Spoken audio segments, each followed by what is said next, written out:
weather's finally cold, and you know what that means. Soup time.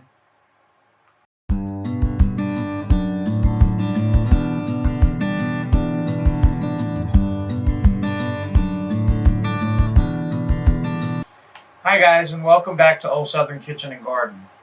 Today, since the weather is chilling a little bit, it's supposed to be colder tonight and tomorrow. And let me just clarify, we are in Louisiana, so cold means the 40s and 50s, not the 20s and 30s. So what I wanted to make tonight was a good old shrimp and corn chowder. Now to get started, I do have an onion, a bell pepper, and 3 stalks of celery, sauteing it with a stick of butter. Can never go wrong with butter. You just want to do this until the onions and peppers are tender. I did start this off camera because, it's sauteing onions and peppers. I think we all know how to do that. And I also have prepared, I took 2 pounds of potatoes and cut them into a small dice. You want them to be able to cook rather quickly with all the other ingredients. I do have a 2-pound bag of frozen corn, which I won't be using the entire bag, but I like to have corn in the freezer, so I just brought some extra. And some half and half heavy whipping cream, a little better than bouillon roasted chicken, and 1 pound of peeled and deveined shrimp. And that's pretty much all we're going to need to get this meal going. Now the onions are ready, so the next step that I'm going to want to do is add in the potatoes. You want the potatoes to cook almost all the way through before you add the rest of the ingredients. So what I like to do is I will add the potatoes, stir those up a little bit, just so they get coated in the butter and they won't stick to the bottom of the pan. Once you get it stirred up, since I do not have bouillon, I'm going to add a tablespoon of chicken. The answer is 0.0039 gallons. Shut up, Siri. I'm going to add a tablespoon or 2 of the chicken stock. Stir that around, and then I'll just add some water. When I'm cooking seafood, I like to use either chicken broth. You want enough to just barely cover the potatoes because most of your brothiness is going to come from the creams. But I like to use chicken, vegetable, or seafood stock. Something really mild so that it won't really take over the flavor of the dish and you'll have a lot of the seafood flavor. So what I'm going to do now is I'm going to let this come to a boil. And I'm going to boil those potatoes until they're almost done.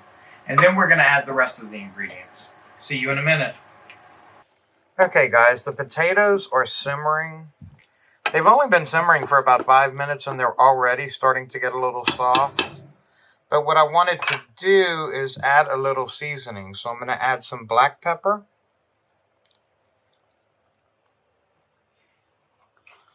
A little salt. I don't want to add too much because I did add the chicken stock, which is going to add a little saltiness, which I can adjust later once the cream is in. I'm going to add some Tony's just because we like it a little spicy.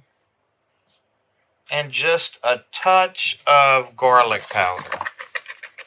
Now what this is going to do, it's going to allow the seasonings to cook into the potatoes now that they're going to be sauteing a little bit. I'm going to finish sauteing these until they're soft, and then we're going to start adding the rest of the ingredients. See you in a minute. Okay, guys, I have the potatoes cooked down. They do still have a little bite to them. They're not totally cooked, and you want that because you're going to be adding a lot of liquid to it, which will be the base of the soup. Also, cooking it out will take out a lot of the starch in it, the potatoes, which will help you to thicken it out. At the end, I do thicken it out with a little bit of cornstarch slurry, just to get to the thickness I want.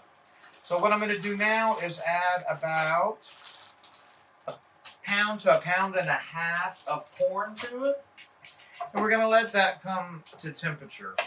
Shouldn't take too long because I did take the frozen corn out so it would be a little thawed before I started cooking.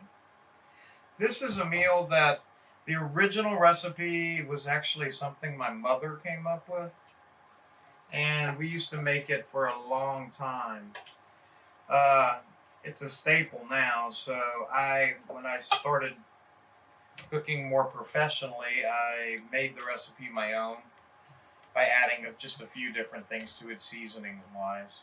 It's also one of the meals that I used to make for Dale's grandmother. And it's one of the only meals that she would actually eat at the end. She just really loved it. They couldn't get her to eat anything.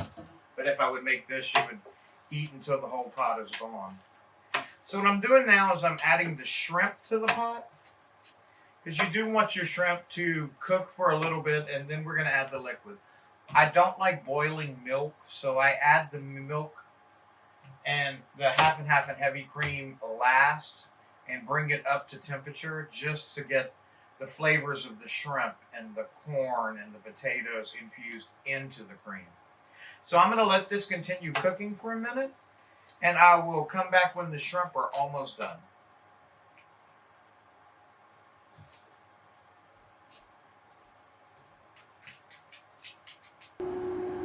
Okay guys, as you can see, the shrimp are cooking fine. So what I'm going to want to do now, since I have the corn and everything else in here, is we're going to add the cream in and let the shrimp finish cooking. I'll see you in a second. Okay, as you can see guys, I have half and half and heavy whipping cream. First I'm going to add the heavy whipping cream. So I'm going to add 32 ounces or 1 quart of the heavy cream. This is going to give you a thick, rich flavor to your chowder. It'll also keep it rather thick. And then I'm going to add about 2 cups of half and half. This is more for the flavor. The mixture of the cream and the half and half are great together. That's half a container. Then we're going to let it cook until the shrimp are cooked and everything comes together season-wise. Once it does get warm and the shrimp are cooked, you wouldn't want to taste it now because there is raw shrimp. But once the shrimp is finished cooking, then you can also taste for seasonings. And we're going to let this get nice and hot, check for seasonings and thickness, and I'll see you in a minute. The shrimp are totally cooked in here now. It has the nice consistency that I like. It's really thick, and as it cooks a little more, it would have gotten thicker, so I did take it off this pot. The only thing we have left to do is serve it. This is one of those meals that you can adjust a lot. You can add chicken to it, do a chicken and corn chowder. You can add any combination of seafood. I like either shrimp, crawfish, or shrimp and crab, crawfish and crab, or all three together are really good. It's something that'll give you a great meal on a nice cold night like we're having tonight. So I hope you try this recipe. I hope you like and subscribe to the page. And if you have any other recipes you'd like to see us make from Southern Louisiana, any Cajun foods, Creole dishes, let us know in the comments. Until next time, have a great day.